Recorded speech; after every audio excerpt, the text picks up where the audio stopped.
Welcome to Jigyasu online classes. Today's topic is current electricity, and this topic is for the class 10th. So let's start the topic. The first concept is charge. What is charge? Basically, charge is the fundamental property of matter or material. It is fundamental property of matter responsible for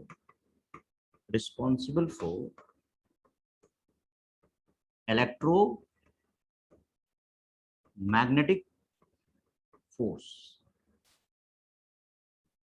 दुनिया में जो कुछ भी आप देखते हो visible world है वो दो चीजों से बना हुआ है। सिंपल लेवल पे बात करें, या तो मटेरियल मैटर से या एनर्जी से। तो चार्ज किसका प्रॉपर्टी है? एनर्जी का तो बिल्कुल नहीं है, मटेरियल और मैटर का है। और उस प्रॉपर्टी की वजह से क्या होता है, एक one of the fundamental force लगता है नेचर में, that is called electromagnetic force. Electromagnetic force इसके दो कंपोनेंट है। One is electrostatic force. Electrostatic force क्या होता है? चार्ज जब रेस्ट में है और आपस में फोर्स लगाए। Electro means charge, static means rest. Charge जब रेस्ट में है और आपस में फोर्स लगाए तो उसे इलेक्ट्रोस्टैटिक फोर्स बोलते हैं, और that is the magnetic force. Second is magnetic force. क्या है? एक मैग्नेट दूसरे मैग्नेट पे फोर्स लगाए। आपको पता है मैग्नेट के टू पोल्स होते हैं, north and south poles. One pole दूसरे पोल को रिपेल या अट्रैक्ट करेगा, वो भी चार्ज की वजह से ही होता है। तो चार्ज की वजह से इलेक्ट्रोस्टैटिक फोर्स भी लगता है। मींस चार्ज जब रेस्ट में होता है और आपस में फोर्स लगाते हैं तो उसे हम इलेक्ट्रोस्टैटिक फोर्स बोलते हैं। चार्ज जब मूव कर रहे होते हैं तो मैग्नेटिक फील्ड जनरेट होता है, चार्ज जब मोशन में होता है, और मैग्नेटिक फील्ड की वजह से मैग्नेटिक फोर्स लगता है। मैग्नेटिक फील्ड में पढ़ाऊंगा आपको बच्चों आगे चल के, मैग्नेटिक इफेक्ट ऑफ करंट में। आप यूं सोचो कि एक नॉर्थ पोल अगर दूसरे मैग्नेट के नॉर्थ पोल को रिपेल करता है तो उसका कारण भी चार्ज, अट्रैक्ट करता है तो उसका कारण भी चार्ज है। तो चार्ज के वजह से इलेक्ट्रोस्टैटिक फोर्स लगा, मैग्नेटिक फोर्स लगा, इसलिए साइंटिस्ट ने दोनों को कंबाइन कर दिया और अल्टीमेटली उसको डिफाइन किया गया। It is the fundamental property of matter responsible for electromagnetic force. Now next concept is what is source of charge. Source of charge is basically matter. Matter का प्रॉपर्टी है तो matter ही होगा source of charge. Matter किससे बना होता है? Molecule से। Molecule किससे बना होता है? एटम से। एटम के दो पार्ट होते हैं, एक न्यूक्लियस और एक होता है सेल। सेल के पास इलेक्ट्रॉन होता है, न्यूक्लियस के पास प्रोटॉन एंड न्यूट्रॉन होता है। और भी चीज होते होंगे। प्रोटॉन के पास प्लस 1.6 इंटू 10⁻⁹ कूलम चार्ज होता है, जबकि इलेक्ट्रॉन के पास -1.6 इंटू 10⁻⁹ कूलम चार्ज होता है। बच्चों आप देख पा रहे होंगे कि प्रोटॉन और electron have equal magnitude of charge, but proton has positive type of charge and electron has negative type of charge. The charge 1.6 into 10⁻⁻⁹ coulomb is called elementary charge. Elementary charge, and this is the smallest stable charge of the nature. Nature में जो सबसे smallest stable charge होता है that is the elementary charge. उसका value कितना होता है? 1.6 into 10⁻⁻⁹ coulomb. तो प्रोटॉन के पास प्लस ई चार्ज होता है, E for elementary charge represented by E. You can write here plus E. And electron के पास नेगेटिव ऑफ एलिमेंट्री चार्ज होता है। So ultimate source of positive charge is the proton, ultimate source of negative charge is the electron. Look at the neutron. Neutron has both plus E and minus E charge, and if a system has positive and negative charge together, this system is called neutral, neutral. So neutron is the neutral. Neutral atom, जितने भी atom होते हैं वो भी सारे neutral होते हैं, या कोई भी सिस्टम अगर न्यूट्रल है इसका मतलब क्या होता है कि जितना उस सिस्टम के पास पॉजिटिव चार्ज है उतना ही उसके पास नेगेटिव चार्ज है। तो that is the concept of neutrality. तो neutron, you can't say that neutron has no charge, you can say that neutron has both type of charge, one is positive, other is negative, both have equal magnitude but opposite nature. Okay, so ultimately these are the interesting things of source of charge. Now the next is, you know, you may hear like this x z a. Z is what? Atomic number. Atomic number का मतलब क्या होता है? Total number of protons, total number of protons present in nucleus. Is what? Mass number. It is the sum of number of protons plus neutrons, and x is the symbol of element, symbol of element. तो कोई भी atom है ना, atom को इस तरह से represent करते हैं जेड से। एक्स पर्टिकुलर उस एटम का सिंबल है, जैसे सोडियम का अभी सिंबल Na हो गया, हाइड्रोजन का H हो गया, क्लोरीन का Cl हो गया। इस साइड जो लिखा होता है यहाँ पे, फॉर एग्जांपल मान लो सोडियम ले लो, ऐसे ले लो 11 and 23, 11 and 23. 11 is what? Atomic number. 23 is what? Mass number. So sodium has total number of protons, proton equal to 11, and sum of the proton plus neutron equals to 23. So what is the number of neutron? 23 minus 11, that is 12. So you can say if Z is the atomic number, then this is the sum of the number of protons. A is the mass number, this is the sum of the number of protons plus neutron. Then A minus Z will be number of neutrons. ये आप याद रखिएगा। अब किसी भी atom का एक just structure बनाना है, सिंपल स्ट्रक्चर। फॉर एग्जांपल मान लो ये सोडियम है 1123, तो आप क्या करो, एटम ले लो, इसके पास कितने प्रोटॉन है 11, और 1 प्रोटॉन में कितना चार्ज होता है प्लस ई, तो 11 प्रोटॉन में कितना चार्ज होगा प्लस 11 ई। यहाँ पे क्या है, जितने सोडियम एटम न्यूट्रल है ना, एटम न्यूट्रल होता है, पता है न्यूट्रल कब होता है, जब जितना पॉजिटिव चार्ज हो उतना उसके पास नेगेटिव चार्ज है। तो जितना प्रोटॉन होता है उतना ही इलेक्ट्रॉन होगा। 1 इलेक्ट्रॉन के पास माइनस ही चार्ज हुआ, तो 11 इलेक्ट्रॉन के पास माइनस 11 ही चार्ज हुआ। तो ये जस्ट एक रफ फोटोग्राफ हो गया सोडियम एटम का। इसके अंदर न्यूट्रॉन भी होंगे, आप कह सकते हो इसमें 12 न्यूट्रॉन होता होगा, क्योंकि 11 + 12 मिला के 23 बन रहे। अब मेरा क्या पॉइंट है कि अगर मैं इससे एक इलेक्ट्रॉन रिमूव कर दूं, इफ 1 इलेक्ट्रॉन इज रिमूव्ड,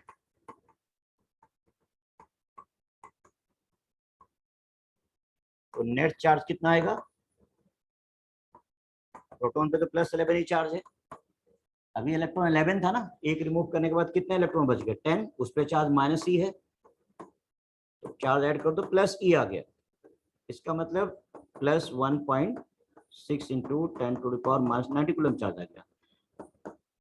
तो इससे ये सीखने वाली बात है कि जब किसी भी एटम से इलेक्ट्रॉन को रिमूव करोगे तो उस पर कौन सा चार्ज अपीयर होगा, पॉजिटिव चार्ज। उसी तरह से इफ 1 इलेक्ट्रॉन इज एडेड, अगर एक इलेक्ट्रॉन ऐड करोगे तो नेट चार्ज ऑन एटम क्या होगा, net charge of atom, proton तो वही रहेगा, 11 प्रोटॉन है उस पर प्लस 11 चार्ज आया, और इलेक्ट्रॉन पहले 11 था, एक ऐड कर दिया 12 इलेक्ट्रॉन हो गया, 1 इलेक्ट्रॉन पे माइनस ही चार्ज होता है, सॉल्व करोगे तो माइनस ही चार्ज हो गया, दैट इज -1.6 इंटू 10⁻90 कूलम। तो एक एटम जो न्यूट्रल होता है उससे इलेक्ट्रॉन रिमूव करने से पॉजिटिव चार्ज डेवलप होता है, और उस इलेक्ट्रॉन को, उस एटम में इलेक्ट्रॉन को ऐड करने से, एडेड है ना, ऐड करने से कैसा चार्ज डेवलप होता है, नेगेटिव चार्ज डेवलप होता है। तो आपने ये सीख लिया कि जितने भी मटेरियल और मैटर होते हैं वो एटम से बने होते हैं, और एटम में ही equal amount of positive and negative charge होता है। ओवरऑल एटम न्यूट्रल होता है, अब उसी एटम से ही चार्ज को इवॉल्व कराते हैं। कैसे इवॉल्व कराते हैं? अगर उसके इलेक्ट्रॉन रिमूव कर दें एटम से तो पॉजिटिव चार्ज इवॉल्व होता है, मतलब दिखने लगता है, अपीयर होता है, और इलेक्ट्रॉन उसके अंदर ऐड कर दे तो नेगेटिव चार्ज हो जाता है। तो अल्टीमेटली किसी भी बॉडी को कैसे चार्ज कर सकते हो? इलेक्ट्रॉन को रिमूव करके या इलेक्ट्रॉन को ऐड करके। A body can be charge by removing the electrons और adding the electron. If you remove the electron from an object, you produces positive charge on that object. If you add the electrons to the object, you produces negative charge on that object. In general, if n is total number of electrons transferred means added or removed, and E is the elementary charge,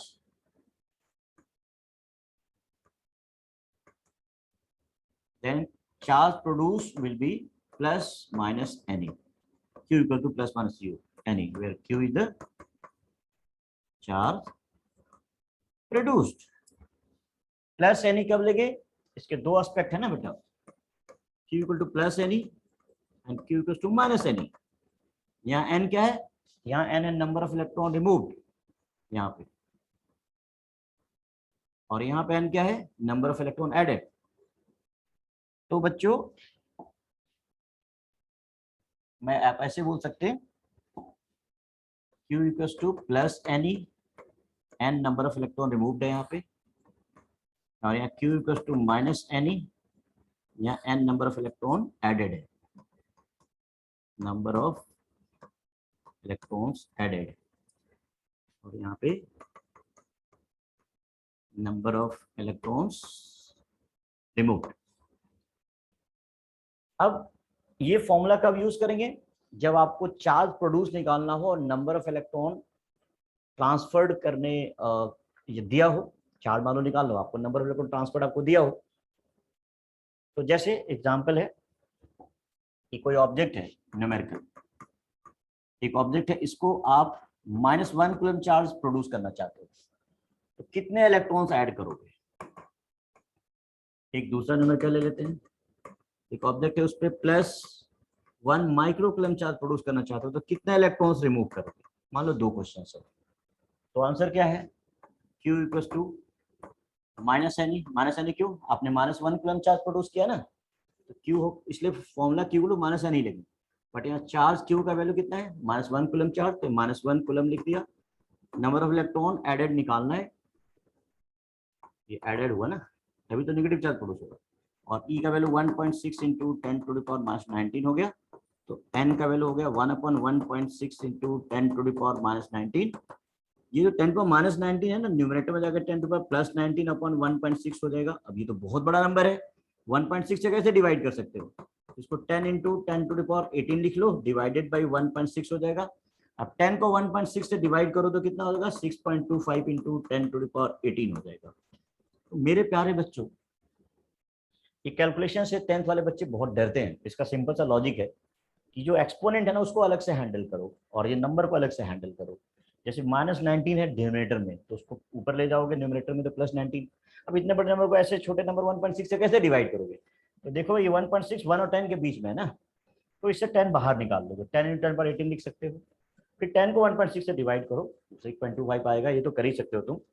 उसी तरह से मान लो second question है, जैसे charge produce हो गया 1 micro coulomb, micro means 10⁻⁻6 coulomb होता है, ये दिया हुआ है, नंबर ऑफ इलेक्ट्रॉन निकालना है, E का वैल्यू 1.6 इंटू 10⁻⁻90 कूलम होता है।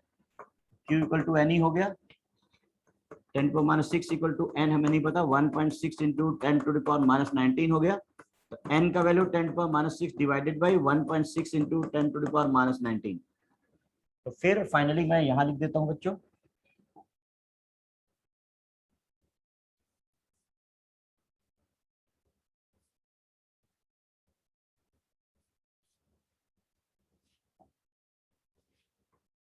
Q इक्वल्स टू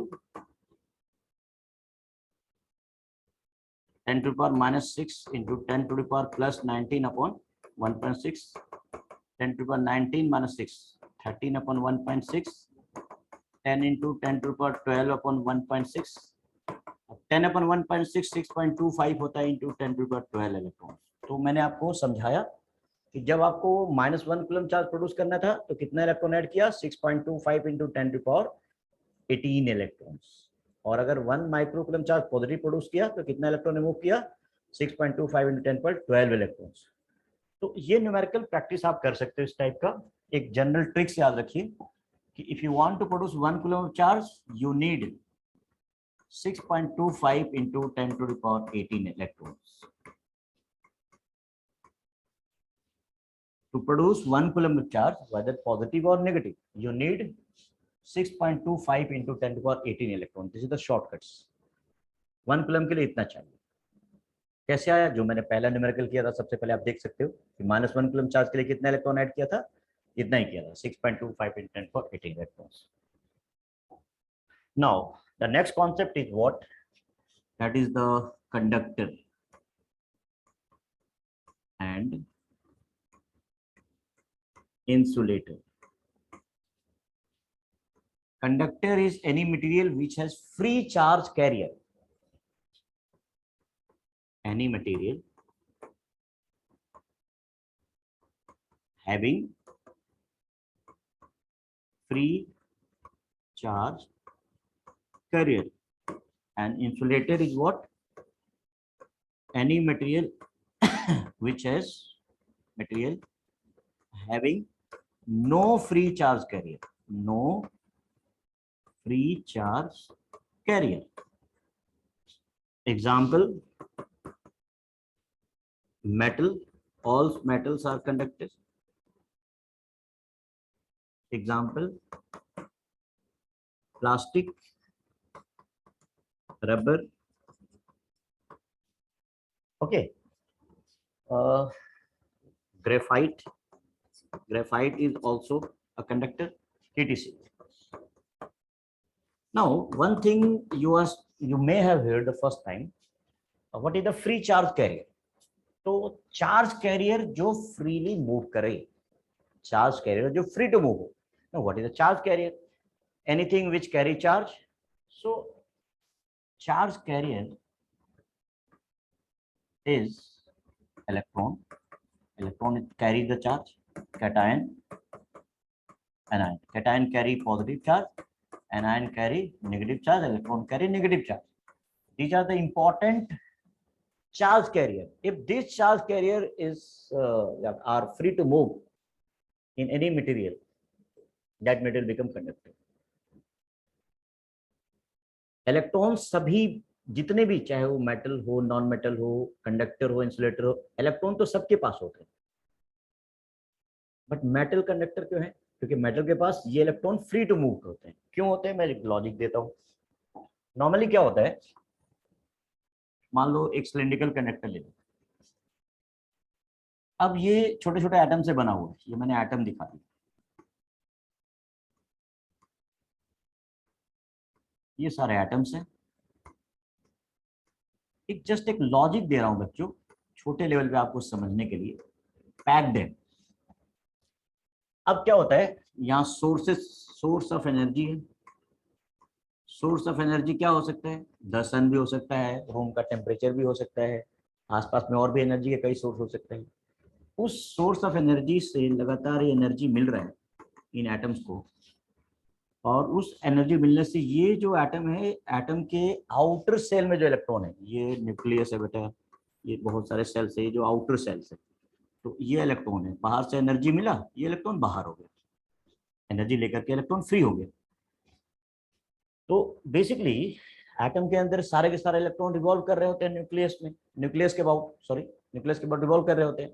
अगर बाहर से एनर्जी दें और आउटर सेल के इलेक्ट्रॉन एनर्जी लेकर के बाहर हो जाए, तो ये इलेक्ट्रॉन यहाँ पे, मान लो ये एटम ने इलेक्ट्रॉन लूज कर दिया एनर्जी लेने के बाद, तो वो इलेक्ट्रॉन कहाँ जाएगा?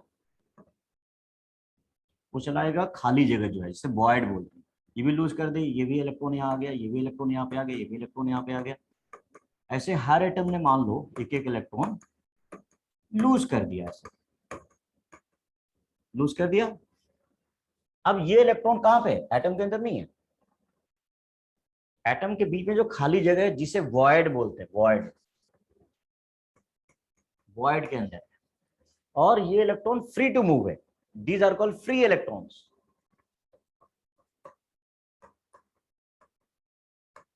इलेक्ट्रॉन के पास नेगेटिव चार्ज है, मतलब इलेक्ट्रॉन चार्ज कैरियर है और फ्री टू मूव है, तो बोल सकते हो कि जो मेटल है वो इसलिए कंडक्टर है क्योंकि उन सभी मेटल के पास, सभी मेटल्स के पास इलेक्ट्रॉन्स होते हैं तो फ्री टू मूव होते हैं, आराम से एक जगह से दूसरी जगह मूव कर सकते हैं। और इलेक्ट्रॉन फ्री क्यों हुए?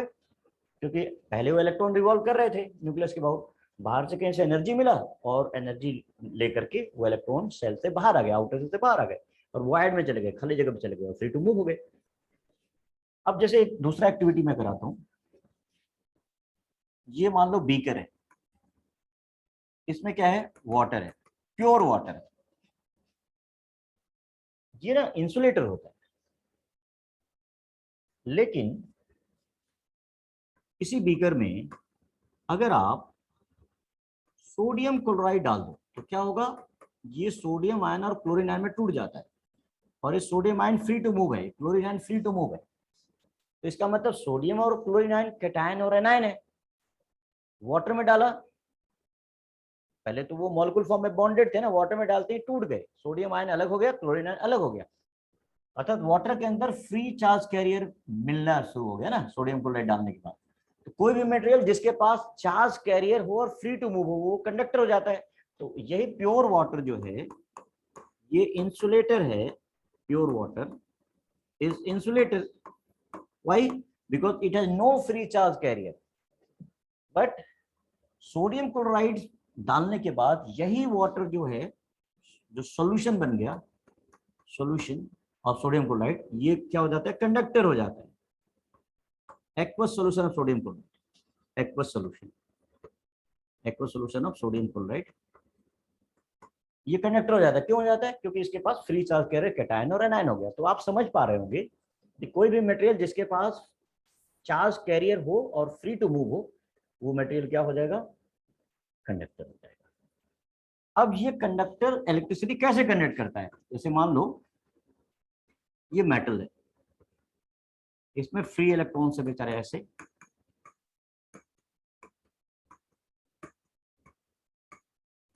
और इसको मैंने क्या किया, एक शेल और बैटरी से कनेक्ट कर दिया। मैं आपको बता दूं बच्चों, बैटरी के दो टर्मिनल होते हैं, एक पॉजिटिव और दूसरा नेगेटिव। मतलब ये टर्मिनल जो है पॉजिटिव, नेगेटिव का मतलब हुआ कि हो सकता है कि यहाँ पे इलेक्ट्रॉन की डिफिशियंसी हो, यहाँ इलेक्ट्रॉन एक्सेस हो। और बैटरी के अंदर ना केमिकल रिएक्शंस होता है, वो करता क्या है कि एक एंड पे, बैटरी के एक एंड पे एक्सेस इलेक्ट्रॉन एक्यूमुलेट हो जाता है और दूसरे एंड पे इलेक्ट्रॉन की कमी हो जाती है, डिफिशियंसी हो सकता है। एक सिंपल समझाने का तरीका बता रहा हूँ, इंटरनल कुछ क्या है वो सब अपने आप हायर क्लास में पढ़ोगे, बट एक सिंपल वे में समझने के लिए, मान लो इसके अंदर कुछ ऐसा केमिकल प्रोसेस चल रहा है, केमिकल रिएक्शन चल रहा है कि बैटरी के दो टर्मिनल है, एक टर्मिनल पे पॉजिटिव चार्ज दिखाई दे रहा है और दूसरे पे ये टर्मिनल नेगेटिव चार्ज दिखाई दे रहा है, अंदर इंटरनल मैकेनिज्म की वजह से या केमिकल रिएक्शन की वजह से। तो ये पॉजिटिव चार्ज क्या करेगा, इस इलेक्ट्रॉन को ना, फ्री इलेक्ट्रॉन को फोर्स लगाएगा, अट्रैक्टिव फोर्स लगाएगा, और फोर्स लगाने से क्या होगा, ये फ्री इलेक्ट्रॉन्स मूव करना शुरू कर देंगे। ये फ्री इलेक्ट्रॉन मूव करना शुरू करेंगे तो इलेक्ट्रॉन का फ्लो होगा, इलेक्ट्रॉन का फ्लो होगा तो ऑब्वियसली इलेक्ट्रॉन के पास चार्ज है, चार्ज का फ्लो होगा, और चार्ज का फ्लो होगा तो इलेक्ट्रिक करंट का फ्लो होगा। तो मान लो ये कोई क्रॉस सेक्शन है, इसमें इलेक्ट्रॉन का फ्लो हो रहा है, इलेक्ट्रॉन के फ्लो होने से मान लो नेट माइनस क्यू चार्ज का फ्लो हुआ टी सेकेंड में।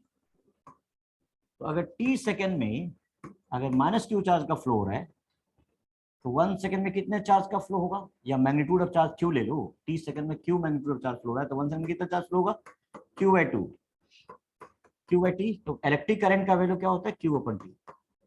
जो क्यू अपन टी है क्या, कुल कितना चार्ज फ्लो हुआ और कितना टाइम लगा उसका रेशियो, इसको क्या बोलते हैं, this is called rate of flow of charge, rate of flow of charge, और rate of flow of charge is known as electric current.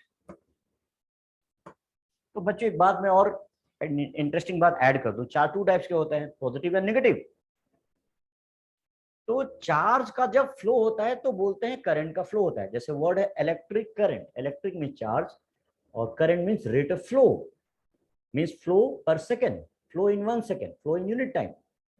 Okay, तो rate of flow of charge को electric current, charge two types के होते हैं, positive negative charge. जिस direction में negative charge का flow होगा, जैसे इलेक्ट्रॉन का फ्लो राइट टू लेफ्ट हो रहा है, उसके अपोजिट डायरेक्शन में करंट का फ्लो मानते हैं।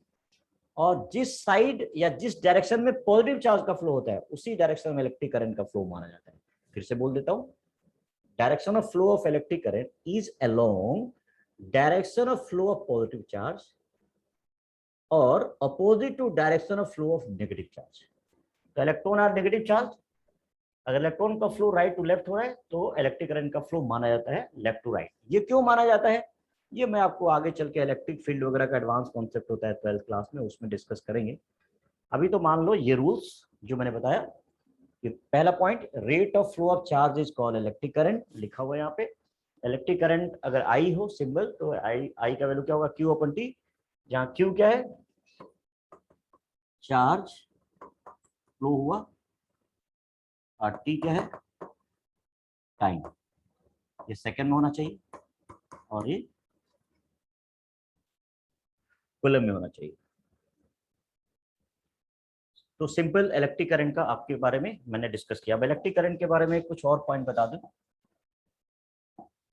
देखिए, electric current, rate of flow of charge called electric current if q coulomb of charge flows in t second, then electric current I equals to q by t.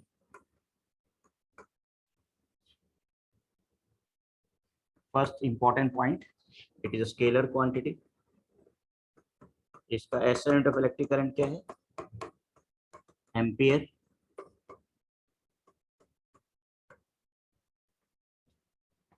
Look, if q equal to 1 coulomb, t equal to 1 second, then I equal to q by 2, 1 by 1 coulomb per second, या 1 ampere. So 1 ampere current को कैसे define करेंगे, when 1 coulomb of charge flows through conductor in 1 second, electric current is called 1 ampere. आप देख सकते हो, summary में एक बार रेडी कर लो। Rate of flow of charge is called electric current. Current निकालने का तरीका क्या होता है, कुल कितना चार्ज का फ्लो हुआ और कितना टाइम लगा किसी कंडक्टर से, उसका रेशियो ले लो, इलेक्ट्रिक करंट हो गया। स्केलर क्वांटिटी है, इसका SI यूनिट एम्पियर है। एंड 1 एम्पियर को डिफाइन कैसे करेंगे, when 1 एम्पियर को डिफाइन करते हैं when 1 coulomb of charge flows through a conductor in 1 second, electric current is called 1 ampere. 1 ampere का डेफिनेशन हो गया। Now next numerical you can solve it. If 3 milliampere current flows for 30 minutes, determine net charge flowing through conductor। तो इसका solution क्या होगा, current कितना दे रखा है, 3 milli ampere. Milli means 10 to the power minus 3 ampere. Time कितना हो गया, 30 minutes, 30 into 60 second, that is 1800 second. तो करंट आ गया, टाइम आ गया, चार्ज निकालना है। तो आई इक्वल्स टू क्या होता है, Q upon T, therefore Q equals to I T. Q equals to I का वैल्यू कितना है, 3 into 10 to the power minus 3, T का value 1800 5400 divided by 10 to power 3, 5400 upon, क्योंकि -3 न्यूमरेटर में ना, डिनोमिनेटर में +3 हो जाएगा, इसको 1000 लिख सकते हो, ये 5.4 कूलम। तो ऐसे क्वेश्चन आ सकता है, हो सकता है करंट आपको एम्पियर में नहीं दिया रहे, मिली एम्पियर में दिया रहे, माइक्रो एम्पियर में दिया रहे, उसे एम्पियर में कन्वर्ट करना पड़ेगा। टाइम सेकंड में नहीं दिया रहे, ऐसा सेकंड होता है, तो आपको उसमें किस में कन्वर्ट करना होगा, अगर मिनट में दे रखा है तो सेकंड में, आर में दे रखा है तो सेकंड में, तब जाके आपको चार्ज निकल सकता है कूलम के। तो ये था ऑल अबाउट क्या, करंट के बारे में न्यूमेरिकल। फिर नेक्स्ट टॉपिक पे आते हैं और वो है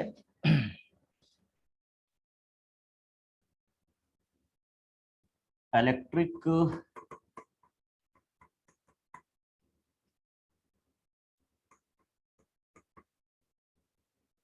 पोटेंशियल।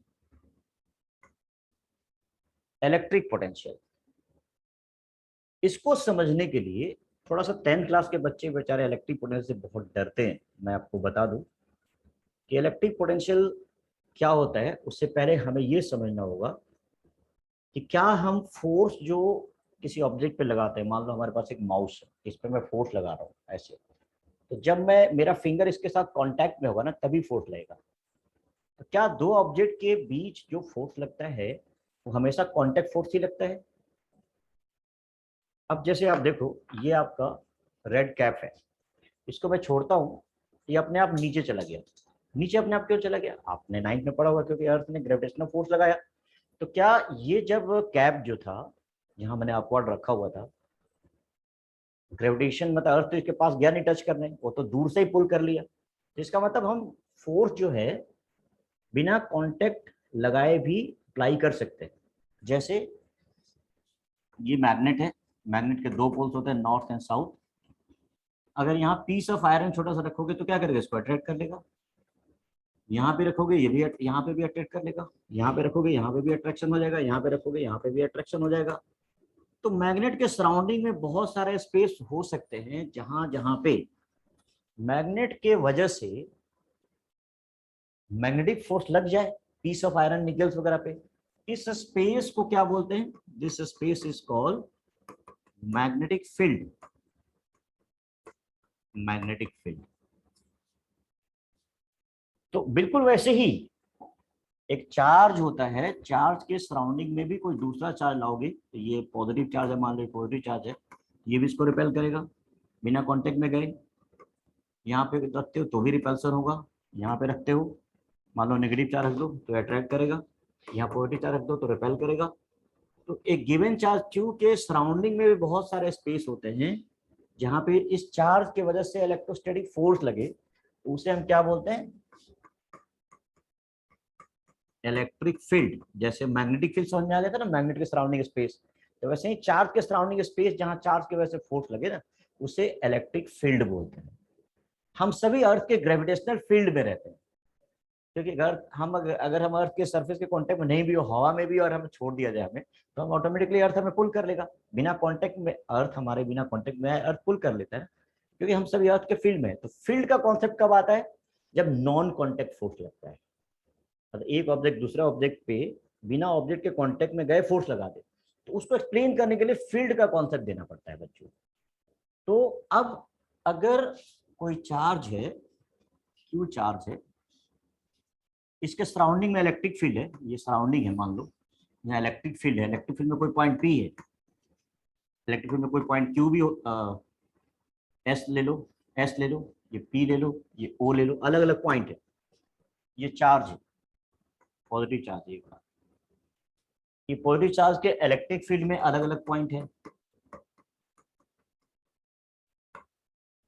अब अलग अलग पॉइंट पे अगर कोई दूसरा चार्ज क्यू रखोगे, तो हो सकता है कि यहाँ फोर्स कुछ और लगे, F1, यहाँ फोर्स F2 लग जाए, यहाँ फोर्स किधर F3 लग जाए, अलग अलग फोर्स लगे। हो सकता है कि किसी गिवन चार्ज के फील्ड में कहीं पे फोर्स स्ट्रॉन्गर लगे, कहीं पे फोर्स वीकर लगे। तो किसी गिवन चार्ज के फील्ड में कोई दूसरा चार्ज रखोगे, एक गिवन चार्ज के फील्ड में कोई दूसरा चार्ज रखते हो, अगर इस चार्ज पे जो ओरिजिनल चार्ज जिसने फील्ड प्रोड्यूस किया, capital Q for example electric field produce कर रहा है, या कैपिटल क्यू के इलेक्ट्रिक फील्ड में कोई दूसरा चार्ज स्मॉल क्यू रख रहे हो, और ये जो ओरिजिनल चार्ज है इसका फील्ड इस पे स्ट्रॉन्गर फोर्स लगा रहा है या यहाँ पे मान लो वीकर फोर्स लगा रहा है, तो कितना स्ट्रॉन्गर या कितना वीकर फोर्स लगेगा ना दूसरे चार्ज पे, तो उसे स्ट्रेंथ ऑफ इलेक्ट्रिक फील्ड बोलते हैं। अगर ये चार्ज जो इलेक्ट्रिक फील्ड प्रोड्यूस कर रहा है कैपिटल क्यू, इसके वजह से पी पॉइंट पे स्ट्रॉन्गर फोर्स लग रहा है किसी दूसरे चार्ज पे, तो बोलेंगे वहां इलेक्ट्रिक फील्ड स्ट्रॉन्ग है। और अगर मान लो ये ओ पॉइंट है, वहां पे कोई दूसरा चार्ज क्यू रख दिया और यहाँ पे वीक फोर्स लग रहा है, तो बोलेंगे वहां इलेक्ट्रिक फील्ड वीक है। तो इलेक्ट्रिक फील्ड कितना स्ट्रॉन्ग या वीक है उसका मेजरमेंट जो होता है, उसको मेजरमेंट करते हैं दो तरीके से। एक तरीका होता है इलेक्ट्रिक फील्ड इंटेंसिटी, जो 12th में पढ़ेंगे, और दूसरा तरीका क्या होता है इलेक्ट्रिक पोटेंशियल, जो 10th में थोड़ा सा जानना है। तो इलेक्ट्रिक पोटेंशियल क्या हुआ, ये एक क्वांटिटी है जो किसी गिवन चार्ज का जो इलेक्ट्रिक फील्ड है, वो इलेक्ट्रिक फील्ड किसी दूसरे चार्ज पे कितना स्ट्रॉन्ग या वीक फोर्स लगाएगा उसको मेजरमेंट करता है। अगर मान लो यहाँ पे इलेक्ट्रिक फील्ड स्ट्रॉन्ग है, मतलब यहाँ का इलेक्ट्रिक पोटेंशियल भी स्ट्रॉन्ग होगा। अगर यहाँ पे इलेक्ट्रिक फील्ड वीक है, मतलब वहां पे इलेक्ट्रिक पोटेंशियल भी वीक होगा। तो electric potential is the physical quantity which determine strength of electric field. So electric potential एक फिजिकल क्वांटिटी है, it determine the strength of electric field, FIELD, electric field। अब इसको मैथमेटिकली कैसे define करेंगे, तो उसके लिए मान लो कोई चार्ज क्यू है, सपोज इसके इलेक्ट्रिक फील्ड में कोई पॉइंट ओ है, और सपोज करो ये एक जगह है जिसका नाम मैंने इन्फिनिटी ले लिया।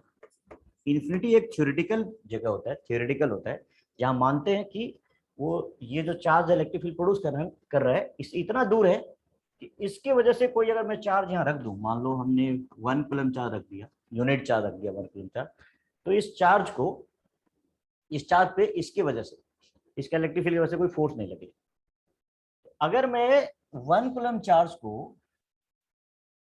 जैसे मैं लाऊं और मेरा प्रयास ये हो कि ये 1 कूलम चार्ज कहाँ पे है, ओ पॉइंट पे आ जाए, तो जैसे जैसे करीब लाऊंगा तो एक समय ऐसा आएगा कि मैं ये जो ओरिजिनल चार्ज है ना बेटा, इसके इलेक्ट्रिक फील्ड में एंटर कर जाऊंगा। जैसे ही मान लो 1 कूलम चार्ज यहाँ पे ला करके, और मतलब मैं इन्फिनिटी चला रहा था और सोर्स चार्ज के इलेक्ट्रिक फील्ड में एंटर किया, तो ये सोर्स चार्ज क्या करेगा, इस पे इसको रिपेल करेगा और इलेक्ट्रोस्टैटिक फोर्स लगाएगा।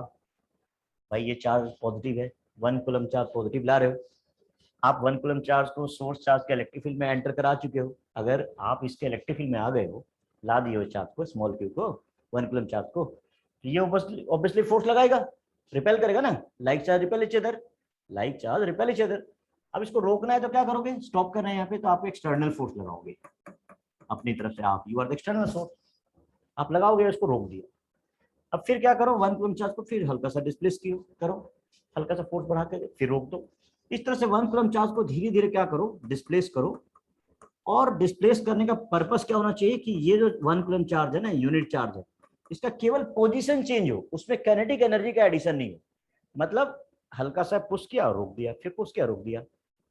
तो यहाँ पे ध्यान दीजिएगा कि 1 कूलम चार्ज को इन्फिनिटी से इलेक्ट्रिक फील्ड के गिवन पॉइंट ओ तक डिस्प्लेस करने में जितना भी वर्क डन करना पड़े एक्सटर्नल फोर्स के द्वारा, वो वर्क डन निकालो। अब वर्क डन क्या होता है, ये कोई ऑब्जेक्ट है, इस पे आप फोर्स अप्लाई करते हो, ऐसे डिस्प्लेस करते हो, तो बोलते हो ना कि आपने वर्क डन किया है। When force is applied and displaced, you say you have done the work. Exactly यहीं पे ये 1 कूलम चार्ज है, उस पे आपने एक्सटर्नल फोर्स अप्लाई किया, और एक्सटर्नल फोर्स अप्लाई करके इन्फिनिटी से गिवन पॉइंट ओ तक लाया, और लाने में कितना वर्क डन किया, W एक्सटर्नल। ये जितना भी वर्क डन किया, यही वर्क डन क्या होगा, गिवन पॉइंट पे इलेक्ट्रिक पोटेंशियल के बराबर होगा, अगर चार्ज जो ला रहे उसका वैल्यू कितना हो, 1 कूलम हो।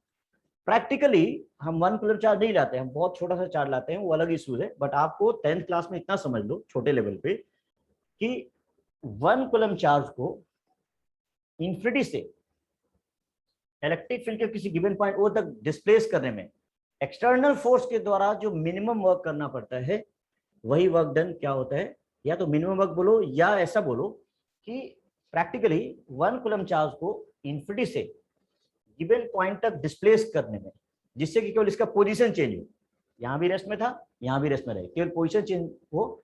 और पोजीशन चेंज करने के लिए आपने एक्सटर्नल फोर्स लगाया और उसे डिस्प्लेस किया, और जो वर्क डन किया वही वर्क डन गिवन पॉइंट का इलेक्ट्रिक पोटेंशियल हो गया। तो डेफिनेशन क्या है? It is the work done by the external force in displacement of unit charge 1 coulomb charge from infinity to given point in the electric field. तो electric potential का definition मैं यहां लिखता हूं, it is work done by external force in displacement of unit positive charge from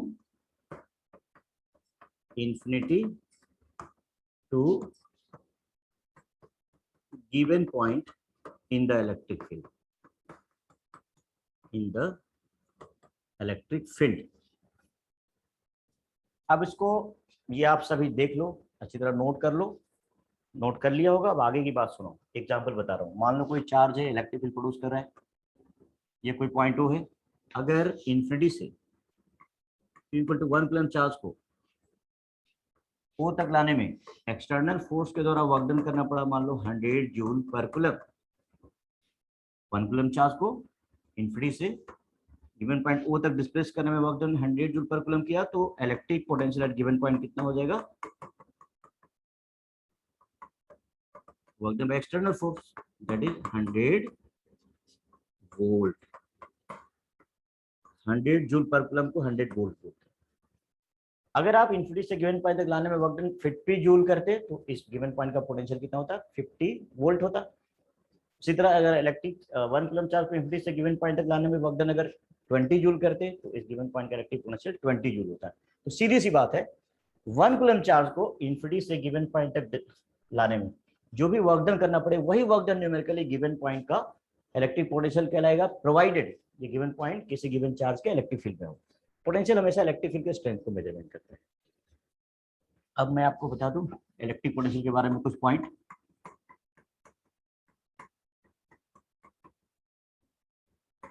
electric potential, it is a scalar quantity, it's SI unit is joule पर coulomb, joule पर coulomb और volt. Electric potential clear हो गया। अब आ जाइए, next हमारा concept है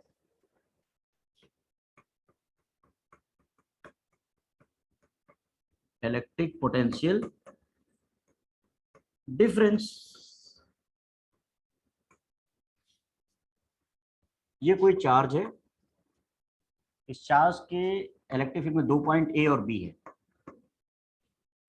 तो अगर ये इन्फिनिटी है, इन्फिनिटी से 1 कूलम्ब चार्ज को ए को लाते हो और ए तक लाते हो, और ए पॉइंट पे आपने वर्क डन किया मान लो 40 जूल पर कूलम्ब, ए पॉइंट का पोटेंशियल कितना हो गया? 40 वोल्ट। अगर इन्फिनिटी से बी पॉइंट तक 1 कूलम्ब चार्ज को लाते हो और work done at B, 1 coulomb charge को इन्फिनिटी से बी पर लाने में वर्क डन मान लो 60 जूल पर कूलम्ब करना पड़ा, तो बी पॉइंट का इलेक्ट्रिक पोटेंशियल वीबी कितना हुआ? 60 वोल्ट। तो आप कह सकते हो कि अगर ए पॉइंट का इलेक्ट्रिक पोटेंशियल 40 वोल्ट है, बी पॉइंट का इलेक्ट्रिक पोटेंशियल 60 वोल्ट है, तो electric potential difference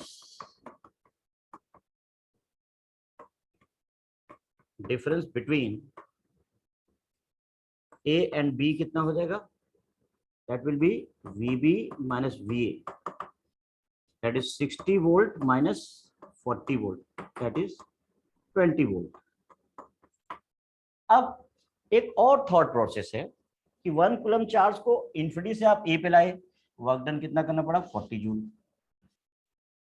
1 coulomb charge को इन्फिनिटी से डायरेक्टली बी पे लाए, वर्क डन कितना करना पड़ा? 60 जूल। अगर मैं 1 कूलम्ब चार्ज को ए से बी तक डिस्प्लेस करूं, ए से बी तक, तो कितना वर्क करना पड़ेगा? तो आंसर है कि देखो ना, इन्फिनिटी से ए तक लाने में ऑलरेडी आप 40 जूल वर्क कर चुके हो, और यहां तक बी तक लाने में वर्क डन आपको 60 करना है। इसका मतलब ए से बी लाने में, देखो ना, इन्फिनिटी से ए तक लाए 40 हो गया, और बी तक लाने में वर्क डन 60 करना है, मतलब ए से बी लाने में वर्क डन कितना करना पड़ोगे, ऑब्वियसली 60 माइनस 40 20 जूल पर कूलम वर्क करोगे। तो ए एंड बी के बीच potential difference, electric potential difference का मतलब क्या होता है, कोई चार्ज है, चार्ज के इलेक्ट्रिक फील्ड में पॉइंट ए और बी है, और उस ए और बी पॉइंट के बीच में जो इलेक्ट्रिक पोटेंशियल डिफरेंस होता है, it is numerically equal to work done in displacement of unit charge 1 coulomb charge from initial point to final point. जैसे ए से बी तक लाने में वर्क डन कितना करना पड़ा, 20 जूल पर कूलम, इसलिए ए और बी के बीच पोटेंशियल डिफरेंस कितना हुआ, 20 वोल्ट हो गया। तो इलेक्ट्रिक पोटेंशियल डिफरेंस फाइनली सुन लीजिए सभी लोग, या देख लीजिए, electric potential difference between A and B is numerically equal to work done in displacement of unit charge 1 coulomb charge from initial point to final point. इस पर्टिकुलर केस में अगर ए का इलेक्ट्रिक पोटेंशियल 40 वोल्ट है, B का electric potential 60 volt है, तो ए और B, ए से बी तक 1 कूलम चार्ज को डिस्प्लेस करने में वर्क डन कितना करना पड़ेगा, 20 जूल, अर्थात ए और बी के बीच पोटेंशियल डिफरेंस कितना हो जाएगा, 20 वोल्ट हो जाएगा। तो फाइनली एक रिलेशन डिस्कस कर लेते हैं। If VA is electric potential of point A, VB is electric potential of point B, then potential difference between A and B will be VB minus VA. Work done in displacement of charge Q from A to B, ये कितना आएगा, देखो 1 coulomb charge को ए से B displace करने में जो work done करते हो कितना होता है, पोटेंशियल डिफरेंस होता है। तो Q कूलम चार्ज को डिस्प्लेस करने में कितना वर्क डन करना पड़ेगा, work done in moving from A to B, ये होता है movable charge into potential of final point minus potential of initial point, ये फॉर्मूला होगा। इफ VB माइनस VA, जो पोटेंशियल डिफरेंस को V मान लें, तो work done in moving from A to B क्या हो जाएगा, Q VB माइनस VA या Q इंटू V हो जाएगा। ये रहा, ये आपका बेसिक्स हो गया। तो पोटेंशियल डिफरेंस क्या है पता चल गया, इलेक्ट्रिक पोटेंशियल क्या है, इलेक्ट्रिक पोटेंशियल डिफरेंस क्या है, और relation between electric potential difference and work done क्या होगा, ये रहा। इफ ए मान लो कोई पॉइंट है यहाँ पे, बी कोई पॉइंट है, ए से बी तक कोई क्यू चार्ज को डिस्प्लेस कराते हो, ए पॉइंट का पोटेंशियल वी है, बी पॉइंट का पोटेंशियल वी है, तो क्यू चार्ज को ए से बी तक डिस्प्लेस करने में जो वर्क डन करना पड़ेगा वो होगा movable charge into potential of final point minus potential of initial point. और ये जो फाइनल इनिशियल पॉइंट का पोटेंशियल डिफरेंस को मैं अगर वी ले लूं, तो work done in displacement of Q charge between A and B क्या हो जाएगा, क्यू इंटू वी। मान लो एक बैटरी है, बैटरी का ये पॉजिटिव टर्मिनल बच्चों ये होता है हायर इलेक्ट्रिक पोटेंशियल पे, हायर इलेक्ट्रिक पोटेंशियल पे, और नेगेटिव टर्मिनल होता है लोअर इलेक्ट्रिक पोटेंशियल पे।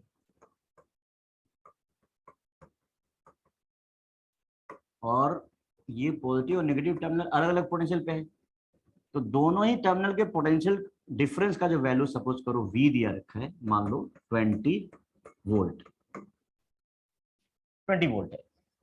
अब इसको आपने क्या किया, किसी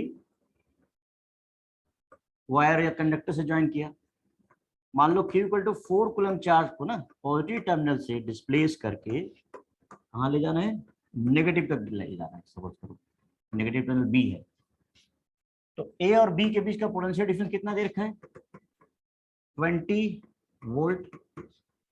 चार्ज कितना डिस्प्लेस कर रहे हो, 4 कूलम, तो work done in displacement from A to B कितना हो जाएगा, Q into potential difference 4 into 20 80 joule. तो आपको ये फॉर्मूला समझ में आ गया बच्चों कि अगर दो पॉइंट के बीच चार्ज को डिस्प्लेस करते हो और दो पॉइंट के बीच का पोटेंशियल डिफरेंस दे रखा है और जिस चार्ज को डिस्प्लेस करे वो चार्ज दिया हुआ है, तो उन दो पॉइंट के बीच चार्ज को डिस्प्लेस करने में जो वर्क डन करना पड़ेगा वो movable charge into potential difference होगा। मूवेबल चार्ज का वैल्यू रख दो, पोटेंशियल डिफरेंस से मल्टीप्लाई कर दो, वर्क डन आ जाएगा। तो बच्चों अभी आज प्राइमरी क्लास था मेरा, ये elementary concept of electric current बताया 10th क्लास सेकेंडरी लेवल पे। फिर से नेक्स्ट सेगमेंट में जब मेरा अभी और वीडियोज आएंगे आप उसको देखिएगा, तो इसके आगे कराऊंगा। Thank you very much. I am D Kumar from the जिज्ञासु क्लासेस। Thank you.